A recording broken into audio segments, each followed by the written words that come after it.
श्रीमद् भगवत कथा चैप्टर 14 में श्लोक 1 से 27 तक श्लोक है।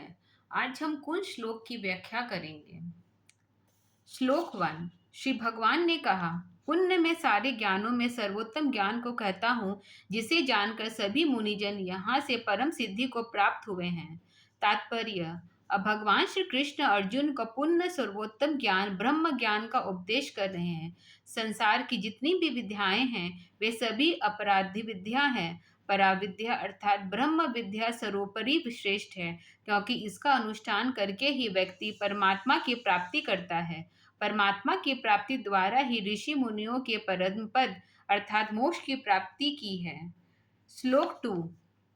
इस ज्ञान का आश्रय लेकर मेरे साधर्म को प्राप्त कर सृष्टि काल में न उत्पन्न होते हैं और न प्रलय काल में ही पीड़ित होते हैं। तात्पर्य। भगवान श्री कृष्ण अब उक्त ब्रह्म ज्ञान की प्रशंसा करते हुए बतला रहे हैं कि ब्रह्म ज्ञानी पुरुष मेरे समान गुण स्वभाव को प्राप्त कर लेते हैं।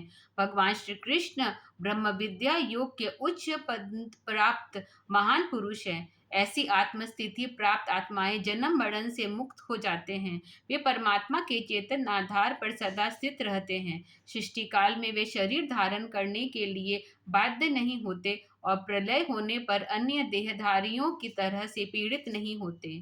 श्लोक 3। हे अर्जुन, मेरी योनि महान ब्रह्म अक्षर ब्रह्म है। उनमें मैं गर्भाधान करता हूँ, उससे सारे भूतों की उत्पत्ति होती है। तात्पर्य। यहाँ भगवान श्री कृष्ण अर्जुन को सृष्टि रचना का रहस्य समझा रहे हैं। परमात्मा की ओर से वे कह रहे हैं कि ब्रह्म सृष्टि का निर्मित कारण है। परमाणु अर्थात प्रकृति उसका उपादान कारण है। परमात्मा के ईश्वर अर्थात इच्छा से अक्षर ब्रह्म प्रकट होता है। अक्षर ब्रह्म में कम्य है, उस कम्य में निष्क्रिय परमाणुओं की गति आती है। वे एक दूसरे से मिलने लगते हैं। परमाणु समूह पंचतत्व आकाश वायु अग्नि जल और पृथ्वी का निर्माण होता है। इससे सारे सूक्ष्म पदार्थ का सर्जन होता है। इस प्रकार सृष्टि निर्मित होती है। इसमें अन्य चेतन जीव प्रकट होते हैं। ब्रह्म को या योनि कहने का तात्पर्य यह है कि सारी सृष्टि का कारण है।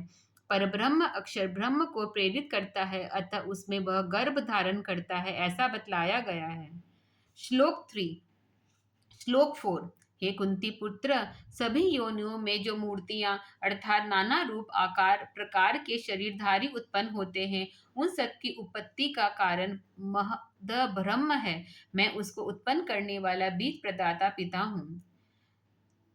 तात्पर्य। 84 लाख योनियों में सारे देहधारी विभक्त माने गए हैं। वस्तुतः योनियां अर्थात देहधारियों के वर्ण अनंत है। इन सबका शरीर निर्माण अक्षर ब्रह्म की शक्ति द्वारा प्रकृति अर्थात परमाणुओं से होता है। प्रकृति की सारी सृष्टि का उपादान कारण है। जैसे इस विज्ञान की यही बोध योग अभ्यास द्वारा समाधि अवस्था प्राप्त करने पर होता है। निर्भ्रांत ज्ञान की प्राप्ति ईश्वर साक्षात्कार द्वारा ही संभव है।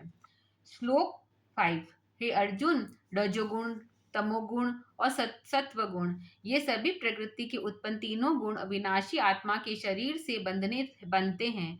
सत्व तात्पर्य। सत्व रज तम ये प्रकृति के गुण हैं। शरीर प्रकृति तत्वों से बना है। आत्मा नित्य चेतन निर्विकार सत्ता है। शरीर की प्राप्ति होने पर वह प्रकृति के इन तीनों गुणों से बंधकर अपना शुद्ध चेतन रूप भूल जाता है। वह प्राकृतिक कारणों से अनेक कर्म करता है। कर्म भोग के लिए उसे शरीरोपरांतन पुण्य शरीर धारण करना पड़ता है। श्लोक 6। हे निष्पाप अर्जुन, उनमें सत्व निर्मल होने के प्रकाशक और निर्विकार अक्षार्थ निर्दोष है। सुख और ज्ञान की आसक्ति से इस आत्मा को वह बांधता है। तात्पर्य। अब सत्व रज और तम इन तीनों गुणों की विशेषता बतलाई जा रही है। इनमें सत्व गुण निर्विकार तथा आकार प्रकाश स्वरूप है।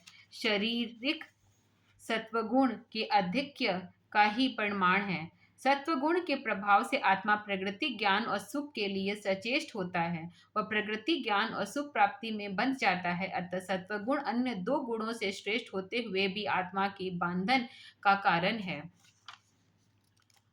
श्लोक 7। हे कुंती पुत्र, रजोगुण को तू रागात्मक तृष्णा तथा आसक्ति से उत्पन्न समझ। वह आत्मा को कर्म की आसक्ति से बांधता है। तात्पर्य: रजोगुण के प्रभाव से मनुष्य को प्राप्त वस्तुओं की प्रति आसक्ति और अप्राप्त को प्राप्त करने की इच्छा उत्पन्न होती है। रजोगुण व्यक्ति की क्रियाशील बनाकर कर्म करने के लिए प्रेरित करता है। इस प्रकार कर्म तथा कर्म फल भोग बंधन से यह जीव बंध जाता है, अतः रजोगुण की बंधन का कारण है। श्लोक 8। तमोगुण का स्वरूप अंधकारमय है। यह अज्ञान से उत्पन्न होता है। अज्ञान द्वारा मनुष्य में प्रमाद अर्थात अभिमान, आलस्य तथा निंद्रा का आविर्भाव होता है। श्लोक 9।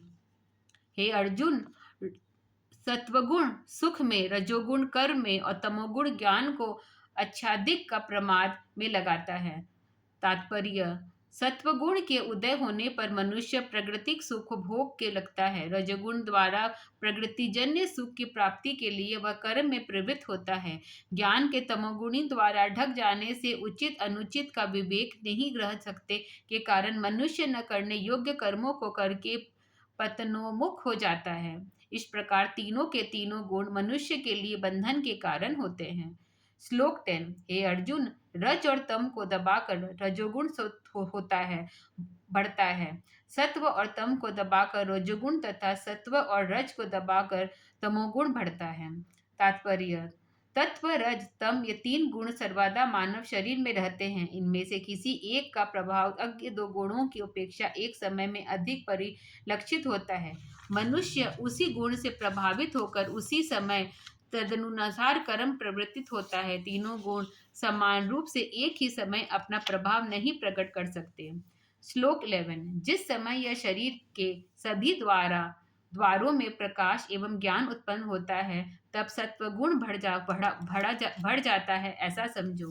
तात्पर्य: सत्वगुण की वृद्धि में प्रकाश की अनुभूति होती है। जब मानव बुद्धि सविचार युक्त हो, मन स्थिर हो, चित्त में प्रसन्नता हो, सत्वगुण की वृद्धि उनके अंदर है, ऐसा समझो।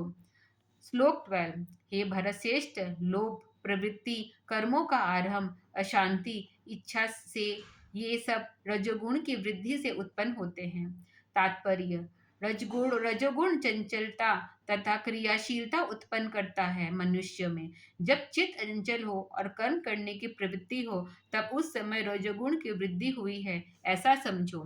श्लोक 13। हे अर्जुन, अंधकार, कर्म करने में अरुचि, प्रमाद, मोह ये सब तमोगुणी की वृद्धि से उत्पन्न होते हैं। तात्पर्य: तमोगुण ज्ञान को आच्छादित करने वाला दुर्भेद आवरण जैसा है। उसकी बुद्धि होने से मनुष्य कर्म विमुख होकर निंद्रा, आलस्य, प्रमादादि का शिकार हो जाता है। अतः उक्त लक्षण के प्रकट होने पर तमोगुण की वृद्धि हुई है, ऐसा समझना चाहिए। श्लोक 14। जब सत्वगुण की वृद्धि में देहधारी मृत्यु को प्राप्त होता है, तब उत्तम कर्म करने वालों के निर्मल लोकों को प्राप्त करता है। तात्पर्य: सत्वगुण की प्रधानता में शरीर त्याग करने वाले पुरुष की आत्मा उत्तम पवित्र लोकों को गमन करती है। ये उत्तम लोक की प्रकृति के अंदर ही परम अक्षर परमात्मा के एक पाद की स्थित है। यहाँ प्राकृतिक दुर्लभ भोगों को आत्मा सूक्ष्म शरीर में भोगती है। श्लोक 15। रजोगुण में मृत्यु को प्राप्त होने पर कर्म में आसक्ति वाले मनुष्य में उत्पन्न होता है और तमोगुण में लीन होकर मृत्यु के प्राप्त होने वाले निम्न योगियों में जन्म लेते हैं। तात्पर्य: रजोगुण की वृद्धि में प्राणोत्सर्ग करने वाले व्यक्ति का जन्म कर्म करने में आसक्ति वाले मनुष्य में होता है। तमोगुण की वृद्धि में शरीर त्याग करने वाला व्यक्ति पशु, पक्षी, कीट पतंग आदि निम्न वर्ग में प्राणियों को जन्म लेता है। मृत्यु के समय जिन गुण की प्रबलता रहती है, उसी के अनुसार मरने वाले का संस्कार बनता है और वह उस गुण के प्रभाव से उपयुक्त योनि में जन्म लेने के बाध्य होता है। श्लोक 16। सात्विक कर्म का फल सात्विक निर्मल होता है। राजस कर्म का फल दुखद और तामस कर्म का फल अज्ञान है। तात्पर्य: सत्व गुण प्रेरित कर्म फुल शुभ और सुखद फल प्रदाता है। रजोगुण प्रेरित फल दुखदायी होते हैं तथा तमोगुणी प्रेरित फल अज्ञान को उत्पन्न करने वाले होते हैं। अज्ञानजनित कर्म निग्न और अधपतन के कारण होते हैं। श्लोक 17। सत्वगुण से ज्ञान, रजोगुण से लाभ और तमोगुण से प्रमाद, मोह तथा अज्ञान उत्पन्न होते हैं। श्लोक 18। सत्वगुण में स्थित पुरुष ऊपर हो जाते हैं, राजस गुण वाले मध्यम में ठहरते हैं और नीच गुणों की वृत्ति में स्थित तमोगुणी नीचे को जाते हैं। श्लोक 19। जब दृष्टा गुणों से भिन्न कर्ता को नहीं देखता है और गुणों से परे वाले को जानता है, तब वह मेरे भाव को प्राप्त होता है। तात्पर्य: सत्व रज तम इन तीनों गुणों के प्रभाव में आकर कर्ता सात्विक, राजस एवं तामस कर्मों को प्रवृत्त होता है। यदि कर्ता इन त्रय गुणों के प्रभाव से अपने को पृथक कर ले तो उसके द्वारा प्रकृति कर्म नहीं हो सकेंगे, क्योंकि ये तीन गुण प्रकृति में के हैं।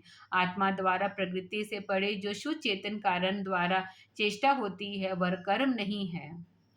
श्लोक 20। शरीर को उत्पन्न करने वाले इन तीनों गुणों का अतिक्रमण करके आत्मा जन्म, मृत्यु, जरा और अन्य दुखों को छूटकर अमृत का पान करता है। तात्पर्य: यह शरीर पंच तत्व निर्मित है। पंच तत्व प्रकृति अर्थात परमाणु से उत्पन्न होते हैं।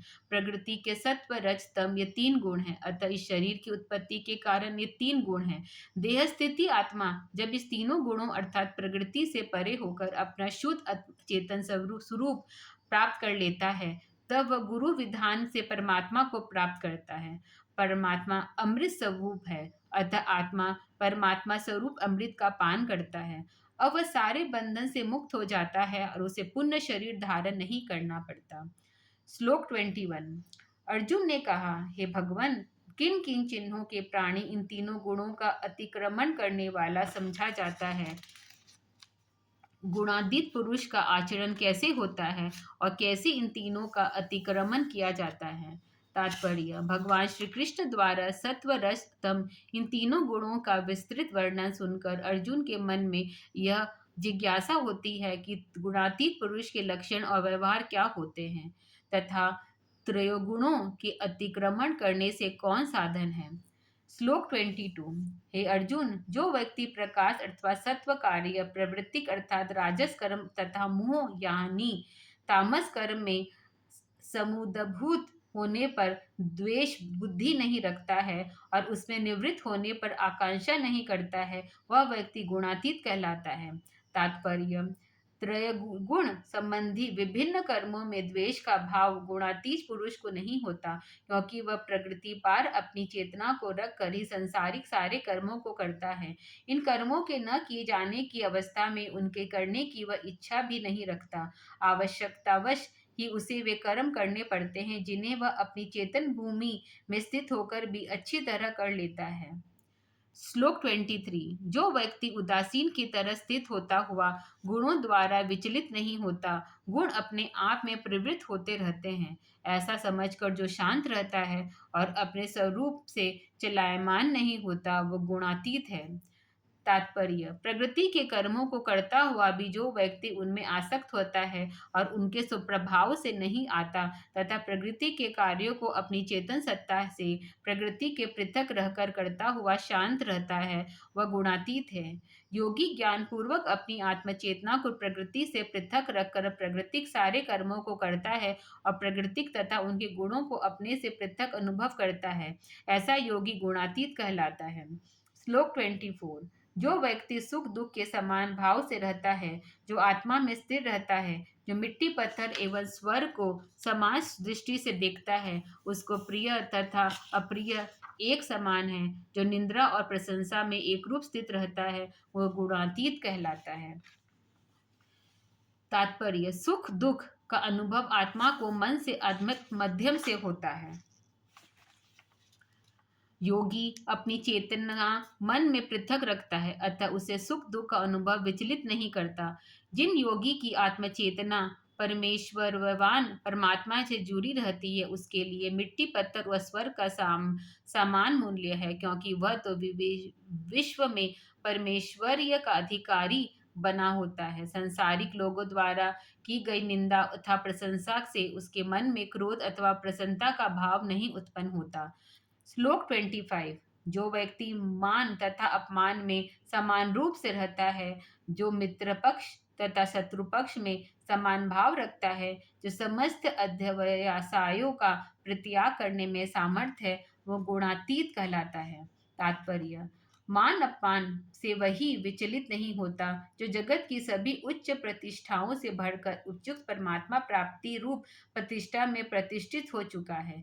ईश्वर प्राप्ति के पश्चात शत्रु मित्र का भाव नहीं रह जाता, क्योंकि वैसा व्यक्ति परमात्मा के समदर्शी गुण को प्राप्त कर लेता है। श्लोक 26।